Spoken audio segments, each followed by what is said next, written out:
quieran. Listo, 1, 2, 3. Hola, bienvenidos. Hoy estamos grabando el episodio número 3 de nuestro podcast, El Sol de Medianoche. Hoy tenemos un gran invitado de hace 10 años, profesor Alberto Jiménez, el profesor de fotografía que me enseñó todo lo que sabemos hoy. Lo invitamos porque tenemos unos temas bien interesantes para hablar, una postura acerca de la postfotografía. Sí. Y el tema hoy en concreto lo vamos a relacionar con este tema y se llama No hay tiempo para crear. Entonces este tema lo escogimos, profe, porque en todo este recorrido que estamos haciendo del podcast y los videoblogs, nos hemos dado cuenta que la inmediatez de la comunicación visual y del mensaje a veces no da como el tiempo para hacer las cosas que hacíamos antes, ¿no? Como grabar con un pensamiento más cinemático o con una estética o con algo más concreto para decir. Entonces yo dije, ya sé a quién voy a invitar. Entonces, si quieres, preséntate y vamos hablando un poco. Bueno, mi nombre es Alberto Jiménez Meléndez. Yo soy fotógrafo, realizador audiovisual. Pues tengo una maestría en estética e historia del arte, a la que amo porque ella me dio, haciéndola muy juicioso, me dio la capacidad de entender teórica y conceptualmente la imagen. Que como fotógrafo yo venía de una época demasiado técnica, un lugar muy técnico. La operación de la cámara, la operación o manipulación o el control, la misma creación de las luces, de los settings, de los setters, de todo esto que hacemos los fotógrafos. Llegó un momento en mi vida donde dije, venga, pero yo necesito ir más allá. Y me empecé a dar cuenta de para dónde iba la fotografía. Busqué en Colombia un estudio posgradual en fotografía y no lo hay. Entonces me pregunté, ¿a mí qué me gusta? Entonces eché el cassette para atrás. Solo los de mi generación saben qué es el cassette. Y me di cuenta que siempre estuve ligado al arte y que me encantaba la pintura y que me encantaba sobre todo el cuadro pegado a la pared, el cubo blanco, la observación, la contemplación, el tiempo de mirar, de disfrutar, el deleite de la obra de arte. Y ¡pum!, me metí a hacer esta maestría en estética y historia del arte y pues me dio una capacidad de poder investigar y tratar de entender el concepto imagen. Lo que hago allí es pensar en la fotografía. Y ahí empieza la postfotografía, porque entonces tú ya no hablas de fotografía, ya no hablamos de fotografía, hablamos de postfotografía. Sí, y entonces la pregunta sería, ¿qué es la postfotografía? Pues es toda la imagen que se captura, se archiva con dispositivos móviles. De hecho, las cámaras fotográficas de ahora, ya como son más un computador que una misma cámara, todo su software y todos estos momentos que ya tiene internos, esa caja negra ya es un computador. Entonces también ya hay las cámaras de fotografía, ya también son postfotográficas. O sea, entonces cambió la historia de la fotografía y cambió el hecho de cómo yo le enseñé a usted inclusive a hacer fotografía, y usted o el que me está escuchando hoy tiene que pensar que la fotografía que vive ahora ya no es la misma de hace 20, 10, 30 años. De hecho, ya hay expertos muy fuertes que dicen, ha muerto la fotografía. Bien, lo fuerte que entré, yo soy así diciendo las cosas, ha muerto la fotografía. Y pues yo no estoy en esa posición tan crítica y tan radical, pero sí siento que ya no es la misma. Y por eso entonces titulé todo esto que ahora hago, investigo y de lo que hago, lo titulé la postfotografía. El término lo acuñó Joan Fontcuberta. Él fue el primero en hablar de postfotografía. Lo que pasa es que Fontcuberta es un tipo reconocido mundialmente, yo no. Entonces ha sido un trabajo arduo estos 2 últimos años en los que estoy escribiendo sobre el tema, de decir, mire, en Colombia también hay un man por ahí en una esquina de La Nación que está hablando de este rollo de la postfotografía. Dice el manifiesto postfotográfico. Sí, llegué a hablar de eso. Y pues bueno, lo he podido llevar a varios lugares. El año pasado, el 2024, estuve en Sao Paulo hablándole a un montón de internacionalistas. Cuando digo internacionalistas hablo de gente del mundo, y hablándoles de este tema de la postfotografía. Entonces pues es apasionante poder decir todo esto. Yo tengo una pregunta, ¿por qué es importante dividir fotografía y postfotografía? ¿Por qué es necesario esa línea? Para que se entienda, porque si no se hace esa línea, la gente va a seguir pensando que fotografía es solo lo que ocurre en el celular y que fotografía es sacar el dispositivo y hacer clic. Ah, ok. Y se pierde, como no se sabe el origen de las cosas, que es la importancia de la historia, y se pierde eso de lo que usted me invita a hablar, y es el tiempo. Entonces ya no consideramos la fotografía como un lugar de planificación, de una pasión gustosa, un lugar donde hay estrategia para hacer una foto, un lugar donde hay que pensar primero antes de actuar, antes de ejecutar. Claro, la fotografía tiene también lo espontáneo, la reportería gráfica donde tú llegas a la noticia, sacas la cámara y disparas, pero es que esa no es la única fotografía. La fotografía es un universo mucho más complejo, la fotografía es pintura, si se quiere, donde hay que primero respirar las cosas para después entonces ejecutarlas. Entonces, como todo se vuelve rápido, superficial, estamos en la era de la velocidad, todo es efímero, todo se acaba rápido, tengo que tener o tienes que tener 2, 3 trabajos, las relaciones no duran, la ropa se tiene que acabar rápido, coma urgente porque tiene una cita de negocios. Entonces la fotografía cayó allí también. Y entonces todo el mundo dice, bueno, vamos a hacer, y hacemos, y hacemos, y digamos, la profesión empieza en una decadencia, la decadencia del aura, decía Walter Benjamin, y es la reproductibilidad. Entonces todo se hace, todo se masifica, el cine, la literatura, la fotografía, el video, y entonces pues se pierde esa fantástica magia de hacer, esa alquimia, ¿no? Llegar al cuarto oscuro, el ver las cosas, perderlas, corregirlas, volverlas a hacer, porque la sociedad entonces llevó a que pues, todo fuera así rápido y efímero.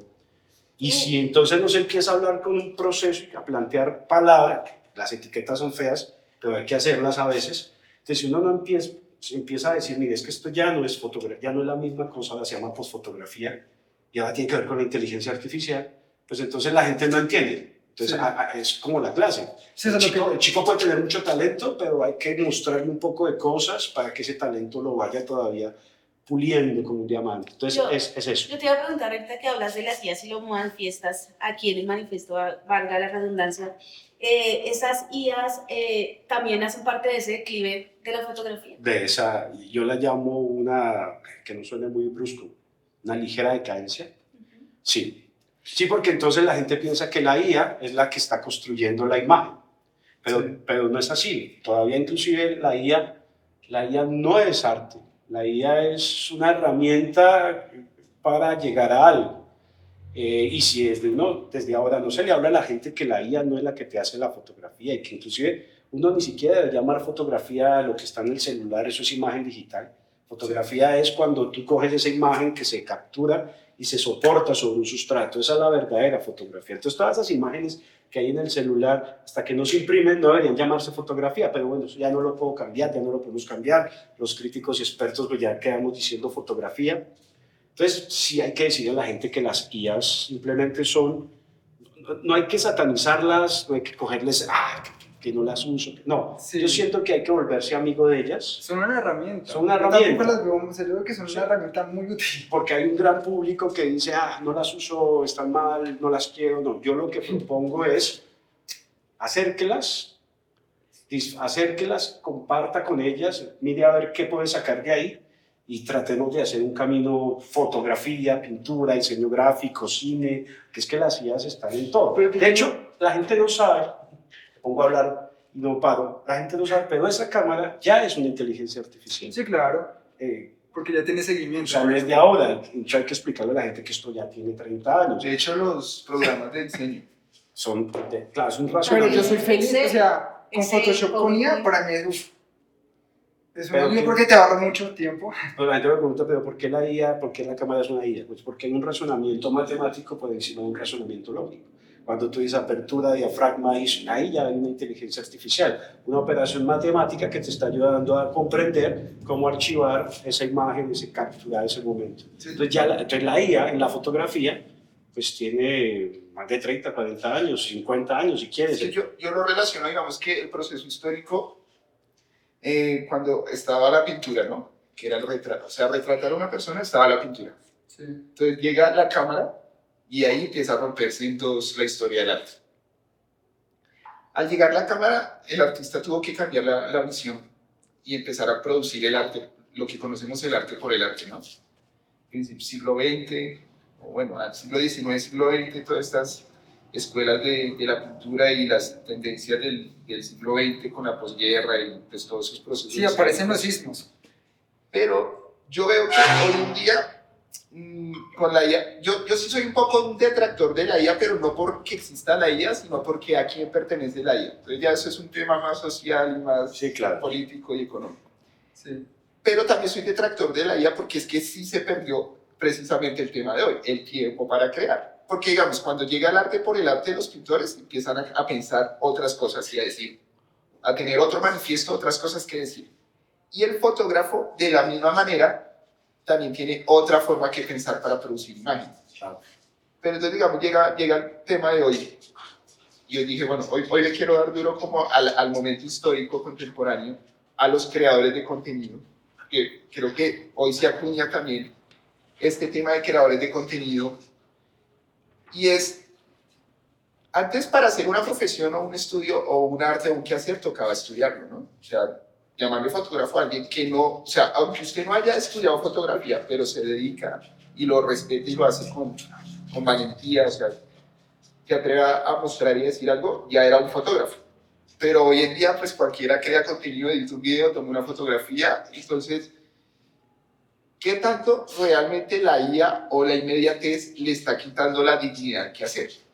Bueno, hay muchas cosas que tú tocas en una sola intervención. Voy a empezar hablando de la IA y después del oficio del fotógrafo.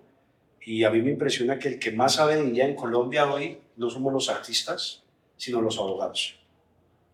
¿Por qué? Porque la IA, como todavía no hay una persona visible que diga, no, es que esta persona es la IA, entonces pareciera que fuera no sé, un lugar vacío que se construye a punta de algoritmos y que se nutre de un montón de cosas. Entonces los abogados, ¿por qué saben? Porque la han tenido que estudiar desde las nociones de la demanda, básicamente, porque entra ahí el autor, la autoría, si esto que hice con IA realmente es arte o no es arte, si lo vendo o no lo vendo, a quién le pago. Entonces el abogado se vuelve un experto, no desde la sensibilidad y lo que puedas lograr allí, sino desde ese ecosistema digital, su relación, la simbiosis que hay con todo lo que sucede. Y los artistas no. De hecho, los artistas o el discurso que se da es que es arte. No, porque dice el abogado que es arte cuando hay una persona natural detrás de la obra. Entonces, la IA en Colombia no es una persona natural. Entonces, ya de entrada, decir que lo que se está haciendo allí es arte y un montón de cosas, todavía está en discusión. Lo siguiente es que, ¿quién es fotógrafo? Lo voy a aterrizar, ¿sí? En Colombia era fotógrafo hace 30 años aquel que vivía de la fotografía. Sí. Podía haber estudiado o no. Exacto. Tenía pasión y sabía operar la máquina, las luces, tenía las nociones. Hoy en día, afortunadamente, hay universidades, no muchas, me encantaría decirles que son un montón, donde la profesión de fotógrafo ya se imparte, ya hay un registro calificado por el Ministerio de Educación Nacional que le dice a usted, mire, estudie fotografía. Entonces ahí el discurso ya cambió, porque si el chino que se está haciendo un montón el que corre con la cámara y llega y dice, estoy tomando la foto y muestra la foto bonita, y uno sabe que con la cámara sí uno no logra cosas, y dice ser fotógrafo, pues no lo es. Simplemente, entonces aparece la otra palabra, es un creador de contenido. Y entonces uno dice, ¿pero contenido de qué? Si el contenido es, ¿qué es el contenido? Medio basura, medio desproporcionado, es artificial, porque no cuenta la realidad cómo realmente hizo esa foto, y esa foto la pasó por un proceso de revelado digital para que le quedara así y no le ultima a la gente diciendo, no, es que así me quedó con una corrida de 2 cuadras para que me quedara bien. Ya sé, ¿quieres saber? ¿Sí me entiendes? Entonces, pues el que sabe, ustedes, la gente que estudia, los que nos ven, nos van a seguir, pues saben que no es fotógrafo. Es un hombre de medios, digamos, una mujer de medios. Es que yo siento que el mundo, y lo hemos discutido un montón, ¿no? Estos conceptos de creador de contenido, influencer, tiktoker, youtuber. O sea, yo nací en el 90. Desde el 90 al 2000 uno vive una vida, o sea, Excel, Word, el computador básico, ¿no? Pues, pero es que con la entrada de Internet, o sea, Internet partió el mundo en dos, empezando por ahí. Y después llega el celular, el smartphone, ¿no? Y con eso llegó O sea, unas cosas que, por ejemplo, o sea, no viene al tema, pero toca nombrarlo. El concepto de la chica que está en OnlyFans y dice, yo soy creadora de contenido. Digamos, mi hermana es profesora de humanidades, en lengua castellana, tiene su maestría en educación, tiene un vasto conocimiento en literatura, toda esta parte. Camilo, diseñador, toda la parte visual. Yo soy director creativo de la marca, diseñador gráfico, soy profe. Entonces, diseñar o crear un contenido es crear algo desde cero con base a una experticia o unos conocimientos previos, que para mí es algo que aporte a la sociedad. Un libro, sí, una película. Pero hoy en día hacen cualquier cosa y dicen, bueno, somos creadores de contenido, pero entonces, ¿qué contenido se le está enseñando a la humanidad? Y como todo es un clic y un video de YouTube, o sea, ahorita nosotros estamos grabando y más adelante vamos a tener 100 capítulos de este podcast. Claro. ¿Quién se va a acordar de este podcast? Pero es que uno no puede recargar al creador de contenido. O sea, si los creadores de contenido crean eso, es porque la gente quiere consumir. Por eso, entonces Pero ahí, es que un porque se ha problema. creado una cultura casi que orgánica de lo que quieren ver. No es lo que nosotros como personas queramos, sino lo que nos impone los estereotipos. Es que lo que yo exacto, veo. hacia allá es lo que yo voy. O sea, Internet, smartphones, ¿y en qué momento se quebró? O sea, a Bogotá le decían Latina de Sudamérica, ¿no? ¿Y en qué momento se quebró esa necesidad del hombre de hacer conocimiento y aportar cosas? O sea, la edad de oro del cine, toda esta parte anterior a nosotros, en donde se veían cosas como... Es la era, a ver, Es que si no, el de el amor líquido, la sociedad líquida, él habla... Sigmund Bauman. Bauman. A él habla sobre lo rápido que vive la sociedad actual, entonces Sí. todo pasa rápidamente. Pero ¿por qué se impone la parte rápida? Lo líquido. ¿Por qué? Por la misma construcción social que hemos venido teniendo desde los años, básicamente desde el siglo XXI. El siglo XXI se ha enfocado en la sociedad líquida, ¿cierto? Esta es la era de la estupidez. Y pues suena feo y todo, pero yo tengo un niño de 12 años, del que estoy pendiente y recibe mucha información. Me dice, ¿por qué, papá? Y dije, bueno, todos estos youtubers, influencers que tú ves, ¿qué te aportan? ¿Qué están haciendo? No, pues se están lanzando en un edificio, se tiran al piso, hacen el ridículo, más o menos juegan a payasearse su vida sin ningún sentido. Entonces él mismo entiende y llegamos a la conclusión que esta gente que se vuelve hiperfamosa es porque hace estupideces. Ahora, es difícil decirlo porque entonces si nosotros también hacemos contenido y subimos algo a las redes, y yo digo que la era de la estupidez, pues nosotros también somos estúpidos. Hacia allá Entonces es un poco contraproducente, es una contradicción, pero si te pones a pensar, tiene mucho sentido. Bauman lo dijo más lindo, la era de lo líquido. Byung-Chul Han dice el cansancio. Llegamos a ese lugar donde todos, vamos a hablar de muchos, quieren hacerse famosos porque se cansaron. Se cansaron posiblemente de lo que los medios tradicionales daban, otorgaban. Y cuando empiezas se democratiza lo digital y entonces todo el mundo puede acceder a una cámara, a un dron, puede acceder a muchas cosas, al computador, pues entonces la gente se dio cuenta que podía actuar sus propias vidas sin necesidad de ciertas catalogaciones, ciertas etiquetas. Y empiezan a salir, pero salieron sin pensarlo, salieron y empezaron se arrollaron a la vía láctea de lo digital y muchos ni siquiera sabían a qué se enfrentaban. Entonces la gente empezó a ver una diferencia en ese cansancio que estaban viendo y encuentran lo divertido, muchas cosas y conectó con la gente, le empezó a gustar, ya no hay nada que hacer, ¿cómo echamos para atrás? La sociedad del consumo se hiperestimuló, seguimos en la sociedad del consumo. Sí. Bogotá pues, no se escapó a esto. Nos decían Latina Sudamericana por una escultura que había en el centro de la ciudad, que era de origen grecolatino. Entonces alguien dijo, Bogotá es Latina Sudamericana, pero siempre también nos creímos el cuento y pues nos faltaba mucha cultura para ser yo creo que... Latina Sudamericana. Pero Pero cierro ahí la intervención diciendo que hay una fatiga. Pero cuando tú estás fatigado, más haces. Que es lo que dice este señor famoso, Entonces tú estás cansado y en cambio de descansar te pones a arreglar la casa, a organizar la casa. Entonces ese hipercansancio hace que la hipercomunicación sea total y al punto de que hay tanto que la cantidad es muy importante cuando se estudia lo estético, y la cantidad hace que haya mucho, pero realmente ¿qué debemos ver? Realmente este capítulo debería ser visto, ¿por quién lo debería ver? ¿Quién nos debería seguir? ¿Quién nos debería comentar? ¿Quién nos debería hablar y mandar una retroalimentación? Es que ahí toca varios puntos. En la sociedad del cansancio, Marx habla sobre la enajenación y la alienación, ¿no? Entonces, es un Marx que escribió hace 180 años. Y Marx nos habla de la enajenación y que el ser humano puede ser libre de sentirse como ser humano cuando está enajenado del trabajo y se siente representado, pero en la parte ontológica, en sus deseos animales.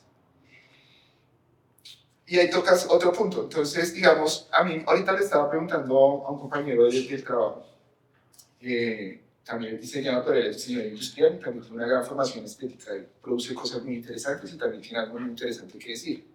Y me decía, pero yo no entiendo el podcast, o sea, ustedes son una marca de streetwear, pero ustedes están hablando de muchas cosas. Y yo le decía, bueno, es que nosotros realmente no queremos ser una marca más de streetwear.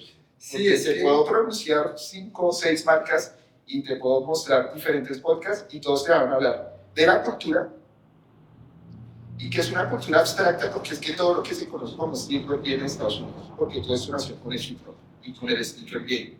Toda esta pasión por los tenis y el Air Force One, todo eso, Jordan. Pero entonces yo decía, no, o sea, yo no quiero ser una marca más que te va a mostrar, no, el siguiente drop es tal y vestirme ancho y decir que yo sé de moda porque me visto ancho, porque vestirse ancho no es saber de moda, es un facto. Yo dije, quiero hacer un podcast, y desde el primer podcast, y ya te lo había comentado, es un podcast en donde nos sentamos a hablar. Se llama Un Espacio para Conversar. Pero yo también quería traer unos postulados en donde se pronunciaran autores, se pronunciaran ideas, un análisis dialéctico de la realidad, del momento histórico. Entonces, el streetwear o la moda o el arte también tiene que tener una crítica y como una aterrizada a la sociedad, a la clase social y a lo que se está viviendo, ¿no? Porque de nada serviría a nosotros producir un podcast que siguiera diciendo lo mismo, no, es que salieron las nuevas Jordan y las Jordan las hizo Pepito Pérez y las vistió tal, pero ¿y Claro, que estés aportando. qué estamos aportando? Pero tampoco sí, quiero que lo se que quede... queremos decir. O sea, yo no siento que Relación es una marca de streetwear, somos una marca de gastronomía, arte y diseño. Eso es lo que somos. Exacto, entonces hacia allá iba. Entonces, decir que somos una marca de streetwear se queda como encasillado, ¿no? Es muy corto, sí. Pero entonces también es a partir de la postfotografía y a partir de lo que es Renacimiento, ¿qué queremos decir y cómo lo vamos a decir? Porque digamos lo que pasó en Estados Unidos, que era lo que estábamos hablando esta mañana. Censura TikTok, ¿no? Entonces yo le pregunté a Camilo, oiga Camilo, si se fueran todas las redes sociales, o sea, ya no existiría YouTube, TikTok, Facebook, Instagram, ¿qué tendríamos que decir o cómo lo volveríamos a decir? ¿Tendríamos que volver a pautar en televisión? Sería carísimo. O sea, ¿qué pasaría con nosotros las pequeñas marcas? ¿Tendríamos que volver al BTL Guerrilla? A mí me encantaría. O deberíamos A mí también. O sea, o deberíamos volver de una vez al BTL Guerrilla y empezar a decir otras cosas a partir de otros medios. Yo siento que es por ahí. De hecho, pues yo también tengo una idea por ahí hace muchos años que me ronda la cabeza de un emprendimiento, pero bueno, en otro capítulo les contaré. Pero pienso en las marcas que están empezando. Sería fantástico volver al lápiz, al marcador, al rotulador y hacer pancartas y salir y ser disruptivo. A ver qué pasa, hermano, a ver qué pasa. Yo le decía en una clase de fotografía, yo tenía que enseñar fotografía en 2 formatos hace muchos años. Sí, El yo formato vi horizontal y el formato vertical. Y hoy me tengo que reestructurar y mostrarle a los chicos que el formato que más trabajan bien por una obsesión de la mirada y obsesión de la sociedad de consumo es el vertical. Y le decía antes a un diseñador de modas hace unos días, mire, lo disruptivo sería cuando todo el mundo te está diciendo que lo hagas vertical y que subas a Instagram todo vertical, súbelo horizontal. ¿Cómo? Pero es tan básico. Eso básico Es lo rebelde, es lo diferente. O sea, Porque lo te están rebelde. diciendo hazlo vertical porque el cliente ya ha hecho, te llama y te dice hazme unas fotos pensando en el formato 1:1, que es el formato cuadrado. Y entonces si tú quieres cambiar eso y romper y salirte de hackear ese lugar, no, hazlo horizontal. No, pero ¿cómo las marcas grandes no hacen tomas horizontales hoy para Instagram? Bueno, ¿y por qué no lo haces tú? Entonces, es esa guerra de guerrillas es la que hay que dar y me puso a soñar pensando que por un momento de la vida y de la historia de la humanidad ya no habrían redes sociales, entonces volveríamos a vernos a la cara en una conversación, en un restaurante, volveríamos a pintar, a ensuciarnos las manos, Se acaba la volveríamos a hacer muchas cosas que se han perdido debido a la masificación digital. Yo creo que esas características que se han perdido con esta sociedad rápida es básicamente propuesta por el mismo ser humano, ¿cierto? En el sentido de que a mí me parece que las redes sociales han sido interesantes en la apertura del conocimiento. Creo que ha democratizado un poco lo que nosotros no sabemos y que podemos aprender a través de una red social. Pero también tiene unas implicaciones complicadas y es eso, la falta de, a veces miramos, digamos, yo en mis estudiantes veo que hay una falta de creatividad por eso, porque ellos piensan que ya todo está hecho, ya todo lo tenemos al alcance de nuestras manos, ¿cierto? Entonces cuando yo les digo en literatura, crea algo, crea un poema, ellos, ¿qué hacen? Pues miran la IA, ¿cierto? O revisan lo que ya está hecho para poder hacer. Entonces a mí me parece que eso es como una balanza, ¿no? La red social contribuye, sí, pero pues mal utilizada o quererla utilizar para todo también tiene sus conflictos. Lo que decía, hay un libro que se llama El elogio a la estupidez. Ese libro lo escribieron hace 500 años. Y era una reflexión sobre lo que pasaba en la época, en esa época, pero si nosotros lo miramos, lo leemos ahorita, es lo mismo. En el sentido de que cómo están las generaciones. Yo creo que cada época es un afán, ¿cierto? Y cada época como que va dejando algo, pero como que se va bajando lo que uno esperaba que fuera un desarrollo, se inclina a lo no desarrollo. Si hoy miramos, por ejemplo, el discurso de Donald Trump, que dio ahorita en su posición, pues pareciera que estuviera retrocediendo 20, 50 años, cuando dice que pues básicamente él es el colonialismo y entonces volvemos a que Panamá es mi colonia, el Golfo de México es mi colonia, ¿cierto? Entonces como que estamos retrocediendo en el tiempo en vez de avanzar. Las redes sociales o toda esta parte boom de la tecnología debieron permitirnos avanzar en algo. Es que hay recalco dos frases. Y la primera de Marx, cuando dice que la historia se repite 2 veces, la primera como tragedia y la segunda como comedia, algo así. Toca revisar bien esa frase. Y la otra que dice que tiempos malos crean hombres fuertes y tiempos buenos crean hombres débiles. Entonces, yo creo que la historia no es cíclica, sino que se cometen los mismos errores porque la gente no aprende de la historia, ¿no? O sea, hablar de colonialismo después de haber superado etapas como el fascismo es una contradicción muy grande. Teniendo todo el conocimiento en Internet y buscar fascismo, Primera Guerra Mundial, Segunda Guerra. Yo, digamos, siempre he dicho y he tenido algunos encuentros con personas, posturas de izquierda, que hablan de fascismo. Y siempre me dicen, no, es que el fascismo es el periodo histórico de Mussolini y Hitler y todo esto. Yo digo, no, el fascismo siempre ha sido histórico. O sea, no se conocía como fascismo la esclavitud, pero la esclavitud era fascista. El feudalismo era fascista. El imperialismo es fascista. Entonces, ¿qué está pasando ahí? Si, digamos, del mismo arte no se denuncia y si de las mismas marcas solo se elogia el consumo y la inmediatez y darle el gusto. Porque yo podría estar hablando con el profesor ahorita vamos a hablar de fotografía de moda. Y cómo hacen las marcas de streetwear hoy las fotos de moda. Pero no, o sea, realmente tenemos que caer en ese mismo discurso para que la gente adquiera nuestras ideas o se conecte con nuestras posiciones y compre nuestro producto. Yo creo que digamos que también deberíamos hacernos la pregunta, desde nosotros como creadores, o nosotros somos viejas, pero ya nos hemos hecho muchas preguntas y siempre habíamos discutido muchas cosas. Pero lo que dice mi hermana, o sea, la generación de hoy, ¿será que sí se está haciendo preguntas?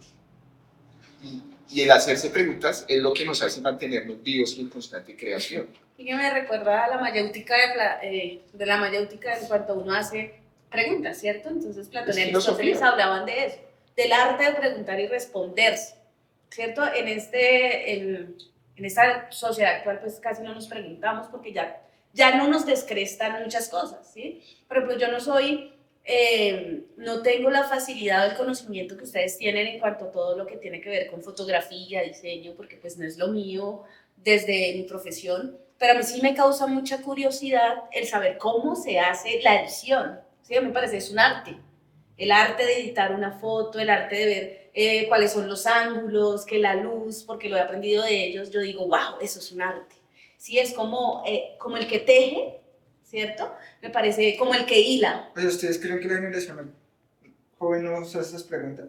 Sí se hace preguntas, pero no son pues tan profundas como lo hacía la generaciones anteriores. Yo pero creo que no son ¿será tan eso cierto? contestatorios. Yo creo Es que siento la- que es muy general, o sea, es muy común que las generaciones... cambien, claro. No, Sí, no, no, claro. que la generación anterior tenga esta percepción de una Sí, generación nueva. eso es como los Simpsons de... Común. Que ¿Ya sí, no sí. es tu onda? Sí, que se dice como, no, nuestra generación era más, no sé qué, bla, si no hacemos preguntas, éramos más intelectuales, ustedes no. Eso siempre va a pasar, seguramente a mí también me va a pasar con la generación que venga. Sí, pero ¿sabes por qué o porque nosotros lo decimos? Porque, bueno, ahorita toca el tema de la Segunda Guerra Mundial, o sea, el vivir el momento histórico, ¿qué es lo que pasa? Lo que yo siempre he dicho con lo que pasa en el proceso de Cuba. La revolución la hizo Fidel y la hizo el movimiento 26 de julio con unas condiciones históricas y unas condiciones dialécticas de ese momento. O sea, el que no ha vivido el hambre no sabe lo que es comer. Entonces, si uno no vive el momento histórico, pero si uno lo vive y vive el momento histórico de ahora, uno dice, uy, parce, o sea, si nosotros hubiéramos tenido en este momento esto, la estaríamos rompiendo. ¿Qué pasa con la generación que renueva las cosas, ¿sí? Yo siempre, o sea, hay otra cosa que digo, y lo he dicho, el peor enemigo de una revolución es el salto histórico. Pues para mí la culpa sigue siendo de ese mismo, porque ese mismo debe asegurarse de que los que seguían no olvidaran, ¿sí me entiendes? Sí, pero es que es que mire, otra frase de Marx, ninguna sociedad es ajena a su entorno. Pero O sea, más... Cuba no es solo Cuba, Cuba vive una realidad dialéctica alrededor de ellos. Y si el imperialismo o la propaganda y todo eso nos está vendiendo consumismo, es muy difícil generar una barrera en donde no ataque toda esta información. Pero más que eso, Luis, básicamente, por ejemplo, en fotografía, la fotografía plasma un hecho histórico, ¿cierto? La fotografía nos permite a nosotros recordarla y vivir. Congela el ¿sí? tiempo. Congela el tiempo. Sí, pero es que solo congelar el Entonces, tiempo no cuando se basta. congela ese tiempo, las generaciones con la fotografía les permiten recordar algo. Sí, a mí me parece que el arte de la fotografía pone en evidencia los hechos históricos de las generaciones. Sí, sí. Entonces, volvamos a lo mismo que decimos ahorita. ¿Qué se está retratando en fotografía en la época actual? Entonces, en la época actual, pues si vemos las marcas de streetwear, todas estas marcas de moda, etcétera, ¿qué retratan? Pues solamente retratan la La prenda. Exacto, no se está diciendo muy nada. pocas retratan algo más que la prenda, la experiencia, o sea, cómo se ve la luz, que uno diga, uy, qué bonita esa foto, y aparte esa prenda se ve linda, pues son muy pocas las marcas, ¿cierto? Ahí es donde entramos a mirar qué ha pasado en ese salto generacional en cuanto al fotógrafo que se toma el espacio, el momento para hacer su foto, y ahorita que se toma por tomar, ¿cierto? No sé el profe qué piensa de esa parte. Estaba pensando, no, han dicho cosas muy interesantes que lo podemos pensar. Estaba pensando si los jóvenes se hacen preguntas y pensaba en los niños, que son los que siempre están indagando y por Sí, qué, sí, y por exacto. qué, y por qué. Y llega un momento que el por qué, hasta que uno puede que conteste a veces profundamente o sencillamente. Y creo que la generación de ahora sí se hace preguntas, pero son contestadas por la inteligencia artificial. O sea, las preguntas que se hace, la mitad se queda en la internet, se queda contestada desde la internet, se queda contestada Sí. desde los medios. En mi generación, las preguntas que hacíamos, pues nos tocaba mirar cómo nos rebuscábamos para contestárnoslas nosotros mismos, pero teníamos un sesgo muy grande que eran muy pocos medios de comunicación que nos contestaban cosas que estaban de acuerdo a la hegemonía del medio. Tienen una ventaja las generaciones de hoy que pueden recibir mucha información de diferentes lugares. Eso nos llevaría a ser más críticos al sentir de poder decir a este le creo, a este no le creo, cojo esto y cojo lo otro. Las generaciones de hace algunos años comían un poco cuento porque eran muy pocos los medios que les daban la información. Entonces creo que ahí hay una balanza. Yo siento que el problema es la exageración del tema digital hace que entonces nos quedemos en unas preguntas a veces sin contestar o que son contestadas por la tecnología. Y lo segundo, lo de que hablaban de la fotografía, es complejo, es denso porque la fotografía realmente es un juego de ajedrez, donde el fotógrafo no conoce todo el input, o sea, conoce el input y el output, pero no totalmente de la cámara. O sea, siempre está jugando porque no puede descartar muchas cosas, no alcanza a conocer todo el cosmos que hay, el universo que hay en la fotografía. Y eso lo lleva a que al final, cuando uno dice que capturamos la realidad, que capturamos el tiempo, no sé si sea tan certero, tan preciso, porque se captura la realidad del fotógrafo, se captura el tiempo Porque es del como un tercer fotógrafo. ojo, ¿no? Es un ojo mediado por su propia condición. El fotógrafo también es un observador, ¿no? Como que estoy Tiene aquí que ser observándolo. es parte del juego.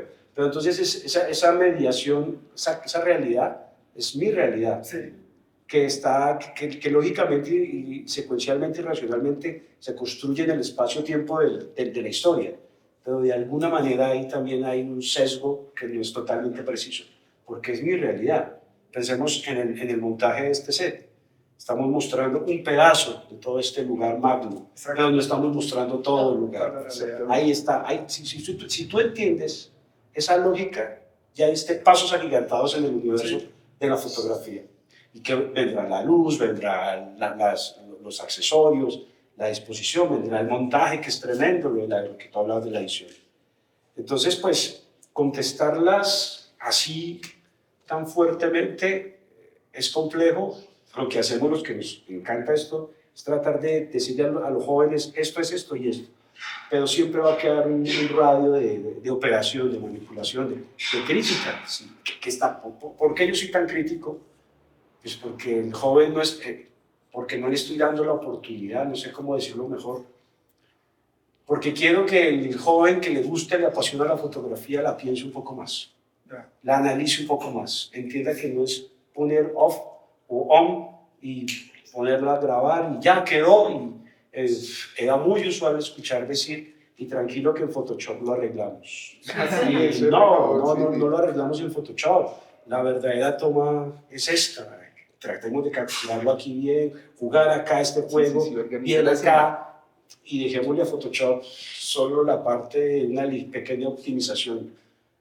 Y así ejemplos te podría poner porque pues hablábamos de Photoshop, pero ahorita hay cualquier cantidad de software de edición de video y de fotografía.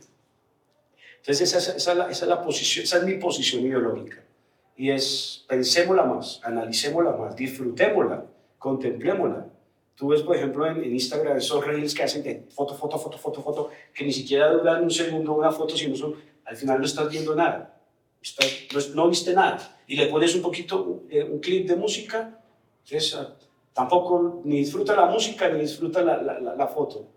¿Qué pasa si ponemos una foto donde alguien se toma 2, 3, 5, 6 segundos? Ya eso sería una cifra increíble de observar la fotografía. ¿Qué falta nos hacen las revistas impresas? Yo vengo de la revista impresa donde la cogía, el papel, el olor de la revista y volvía si la veía, si la coleccionaba. Entonces se vuelve un poco romántico, pero falta. Que no te lo da el dispositivo porque estás en este infinito de sube y baja y hasta que se te acabe la batería. Entonces no estás contemplando la imagen. Sí, a mí me pasó porque una vez estaba en la casa de una tía y ella tenía una revista de Rolling Stone. Y yo como, uy, eso tan bacano. Entonces yo los cogí y yo, uy, dice la experiencia es completamente distinta. Sí, claro. O como Por cuando teléfono. hablábamos con el profe de Sartoriani, ¿te acuerdas? Lo que él decía, que él solo necesitaba la cámara y el momento. Sí. Y si yo tuvo como esa discusión, pues tenía su posición y yo tenía la mía. Pero yo sigo sintiendo que Sartoriali sigue muy vigente porque él sí sigue fiel a su ideología. Y creo que cuando uno tiene como un postura o algo que sí sigue vigente, refuerza el mensaje y también está siendo disruptivo porque está peleando contra esto, ¿no?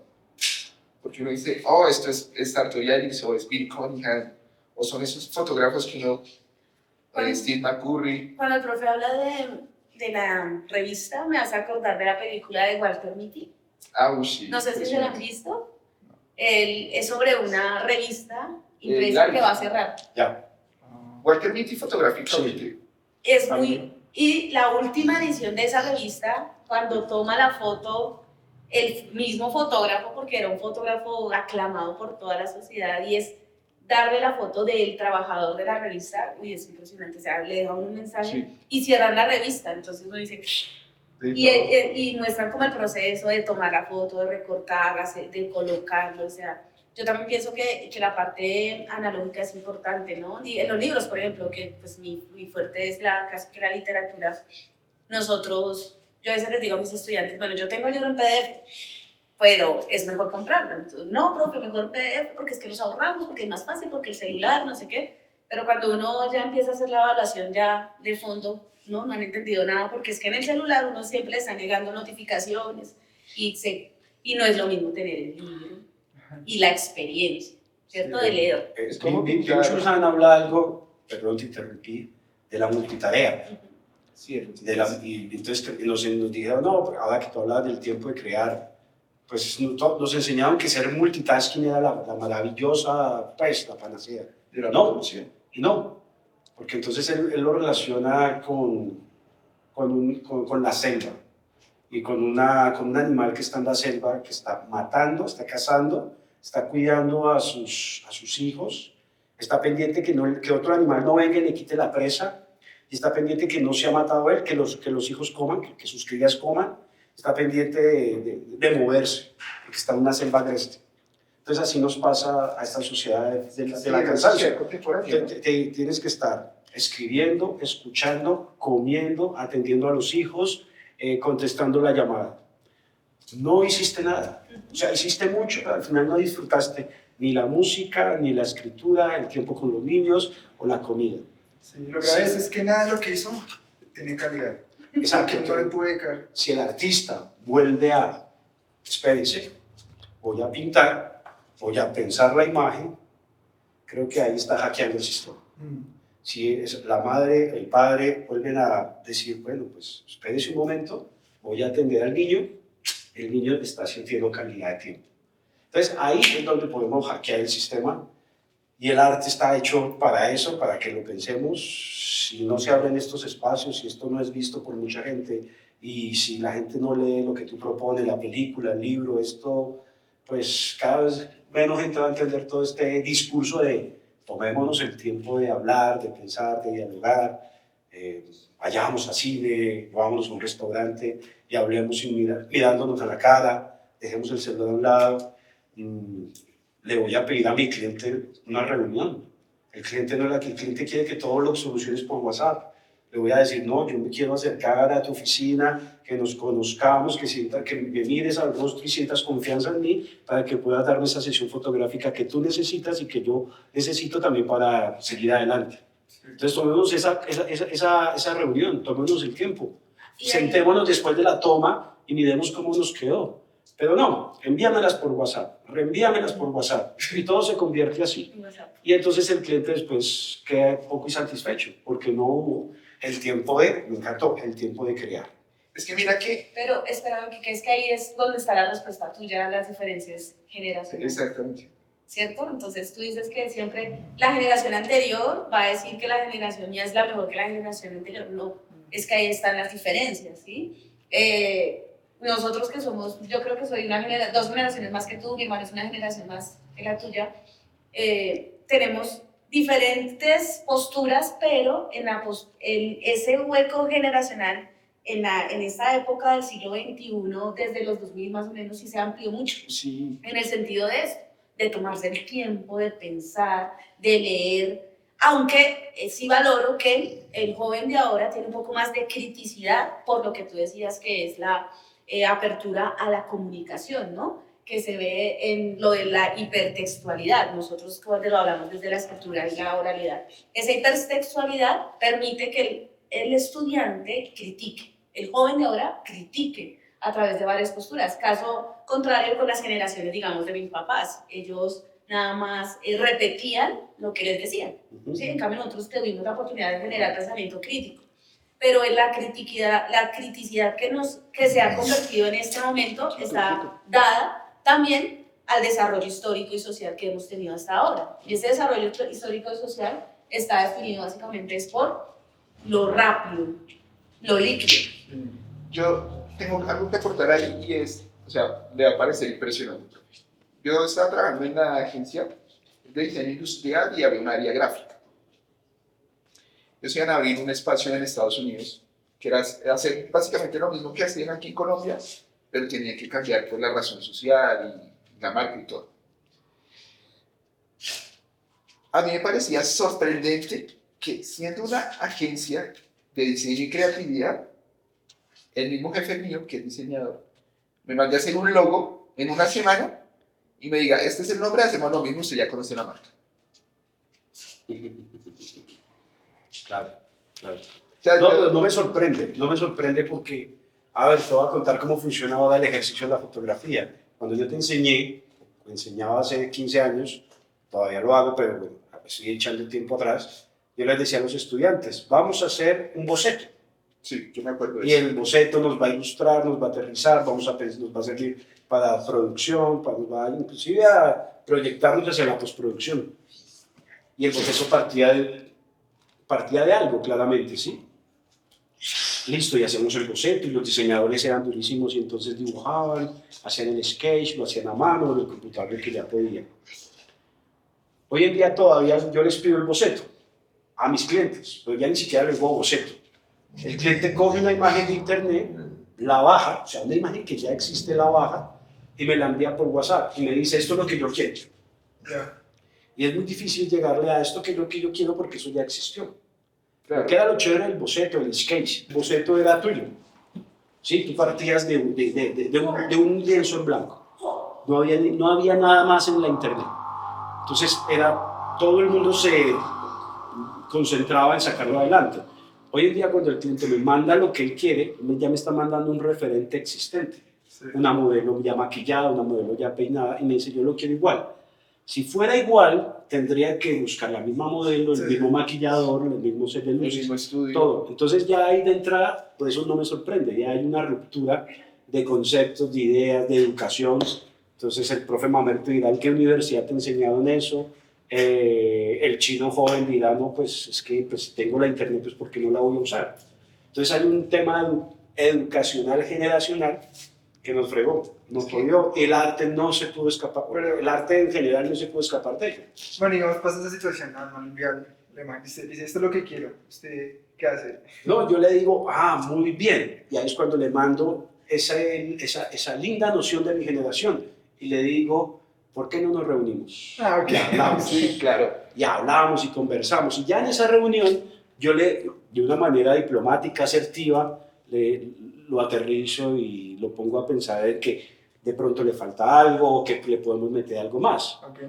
Pero la realidad es que muchas veces no se logra esa segunda reunión y pues entonces pues un hombre como yo pues ya toma decisiones, si lo hace o no lo hace, pero pues allá afuera hay mucho talento que dice yo lo hago y van y lo hacen. Entonces así empieza a resquebrajarse este edificio bonito que se llama fotografía, diseño, publicidad, marketing, y entonces se mueve y termina bajando un poquito los cimientos y los cimientos sufren y entonces uno tiene que reestructurarlo y entonces es donde nacen estos videopodcasts, que es donde entonces uno viene y habla para que alguien diga, oiga, sí, a mí me pasó, venga, pues la próxima vez yo voy a concretar la reunión o le voy a decir al cliente que reevaluemos lo que quiere hacer. Entonces ahí empieza uno a pañetar esa casa, ese edificio.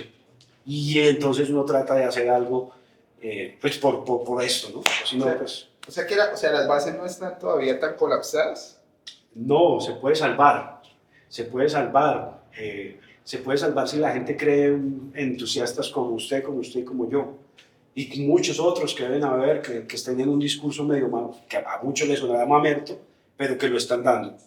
Y entonces si dejan de lado que estos mamertos, no, están diciendo algo distinto, pongámosles cuidado, pues no están con el torso desnudo como todas estas redes sociales, que es lo que vende, pongámosle cuidado. Entonces empiezas a enganchar a uno a otro y creas comunidad y alguien te escribe y dice, oiga, me pasó lo que le pasó al profe, me pasó lo que te pasó a ti en el episodio 1 o en el 10 o en el 20.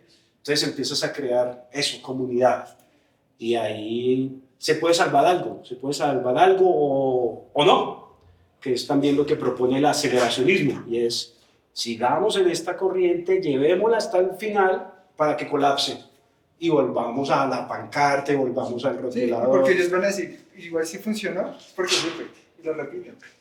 Es que el tiempo para crear es importante y yo creo que es importante que las marcas se tomen el tiempo para crear. Y que los espacios, digamos, como los podcasts o estas entrevistas que se realizan, no se queden hablando como de lo mismo. O sea, yo sí, somos una marca pequeña, hemos tenido algo que decir muy diferente al contexto de streetwear, sneakers, y yo sí le daría ese consejo a las marcas. No, o sea, no necesitamos hablar más de sneakers.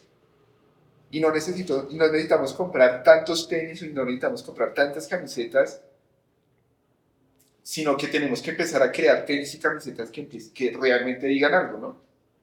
Y aparte de decir algo, pues que también apoyen a, no sé, o sea, el tema del medio ambiente es otra cosa, pero bueno. Pero no sé si ayudar al medio ambiente, no sé si ayudar a los trabajadores que cosen las prendas, o sea, no sé, porque es que el momento histórico yo a veces sí lo siento muy caótico y dentro de ese caos siento que no hay forma como de salir de esa burbuja elástica, cómo se rompe eso y cómo se transforma la realidad a partir del qué hacer. Porque sí, somos una marca más y vamos a vender ropa, obviamente, y vamos a contaminar, sí, pero pues si nosotros no lo hacemos, pues ¿cómo sustentamos pues, nuestro modo de vida, no? Esa es otra pregunta también bien importante. Las marcas van a seguir existiendo, Sí, ¿no? no, claro. ¿Se va a seguir produciendo mercancías? Sí. Pero como humanidad deberíamos empezar a pensar, bueno, ¿en qué momento estamos? ¿El planeta está bien? ¿La brecha social y económica está bien? ¿Tenemos que seguir creando o podemos parar, no sé, un año sin crear nada y consumir lo que ya existe? Que es lo que hablábamos la vez del desierto de Atacama. ¿Se acuerda que estuvimos hablando de la cantidad de ropa que hay en ese desierto? Y ropa que no, o sea, yo siempre he dicho, hay mercancías que no llegan a ver la luz del uso. Y entonces, como humanidad, ¿qué estamos haciendo? Entonces, lo mismo pasa en la creación. Creo que fue un muy buen podcast. No sé si el profe tenga algo más de tiempo para seguir hablando o cómo la ve. No, me encantó, gracias por la invitación. Hay que seguirlo haciendo, hay que meterle esas ganas, ese entusiasmo. Los invitaría a que pensaran ya digamos en esta última información, pensaran en los aceleracionistas. Es una corriente filosófica de hace algunos años donde proponen involucrarse, llegar a un punto de constante movimiento para que colapse. Y en ese colapso volver a construir nociones que cambien un poco de lo que llevó al colapso. El aceleracionismo es una bien postura fuerte, bien complicada. está una postura mucho más de izquierda que de derecha.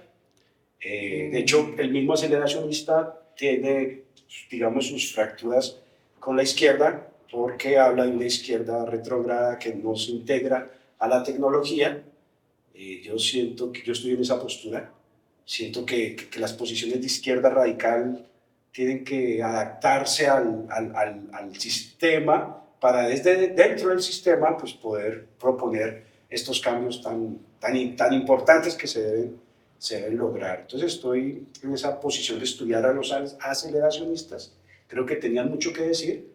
Es una vertiente conocida, claro, por estudiosos y críticos, pero no es tan masiva como otras. Entonces valdría la pena que le pegaran una ojeada. Y pues hay muchas cosas más por decir de la fotografía. A mí me encanta el momento de la fotografía porque es el momento, ya se había vivido. Cuando nace la fotografía a mitad del siglo XIX, los pintores dijeron, se acabó la pintura. Sí, exacto. Sí, sí. Y entraban en un conflicto y mira que no se acabó la pintura. Se replantea. Se acabó fue el talento de un hombre o una mujer al caballete, pero la pintura no se ha acabado. Entonces este momento de la fotografía es igual de controversial, apasionante, fantástico, porque entonces los fotógrafos decimos, ¿y para dónde vamos? Yo tengo una familia, sostengo mi familia a partir de la construcción de la imagen. Desde la cámara hoy me pregunto, ¿y para dónde voy? ¿Cómo voy a seguir sosteniendo esas bases o proponiendo esas bases? Entonces, para los fotógrafos que me ven, esto es de renovación, de innovación, de ganas, de pasión, de repensarse, de estudiar, de volver a la historia. Si un fotógrafo no tiene la oportunidad de estudiar la historia de la fotografía, le está dejando un vacío hueco a esta bonita profesión que se llama fotografía. Y esto va para los realizadores audiovisuales también, para los videógrafos. Los cineastas de alguna manera lo han entendido porque ven historia del cine, pero pues sí hay que trabajar en estos ámbitos de estudiar, de seguirse preparando. No es la cámara, es quién está detrás de la cámara. Claro, te va a ayudar muchísimo que tengas una cámara poderosa, con una óptica importante, con una capacidad, con un flujo de trabajo bien avanzado, pero el truco está en la cabeza, en el corazón, en el ojo, y creo que ahí el momento histórico del que tú hablas es impresionante. A mí me encanta, alguien, pues la gente cuando se me acerca, como piensa que yo le voy a dar la solución, y yo siento como que si fuera un profeta que te voy a dar cierta solución de algo que todavía yo no sé para dónde va. Mi proyección es que si no se pone cuidado, sí se puede acabar, pero todavía se puede salvar la verdadera fotografía, pero eso solo depende del que entre en este cuento, se quede, se apasione, le guste, se eduque, la respete, entienda que no es un clic, y pues por ahí podemos conversar y seguir en este lindo camino de la imagen. Muchísimas gracias, profe, por aceptar nuestra invitación. Esperamos que les haya gustado el tema del día de hoy, pues que nos dejen sus comentarios y nos den un link. Sí, que por favor, comente. Necesitamos comentarios, por favor. Si este fue el podcast del día de hoy, no olviden suscribirse, seguirnos, darle like. Eso es frase de cajón de YouTube, pero toca decirla. Algo disruptivo sería no hacerlo.